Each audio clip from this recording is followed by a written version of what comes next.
Hello，大家好，我係 Lisa。啱啱喺6月26號咧，小米發布咗佢第一隻嘅 AI 智能眼鏡。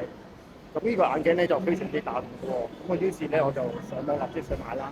但係點知香港係完全買唔到。咁因為香港佢 block 咗，唔俾香港啲人買到，所以我直接翻大陸買。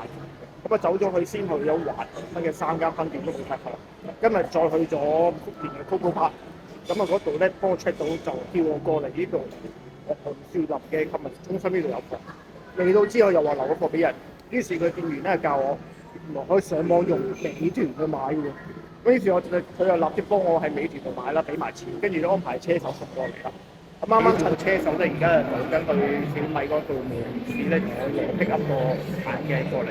咁所以而家咧，我就可以坐部機不飲住產品先。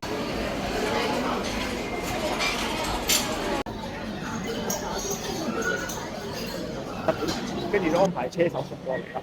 咁啱啱趁住我逼咗我走咗去飲茶，而家咧個車手睇翻時間應該1-2分鐘到啦。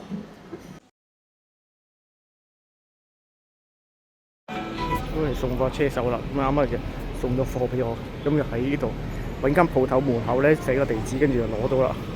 買咗呢個美團，咁佢唔單止係冇送貨費，仲要用咗券咧平咗3蚊，仲比個官網平咗3蚊添。啱啱美團落單之後咧，等咗個零鐘頭啦，跟住佢真係好準時喺嗰個時段咧，就送到貨過嚟啦。咁我係揾一間茶飲店寫個地址喺度，攞錢嘅電話打俾我，跟住攞到啦。終於買到啦！呢個咧就係小米智能眼鏡，咁啊幾個版本嘅。咁啊最搶手咧就係呢個叫做電子變色版啊！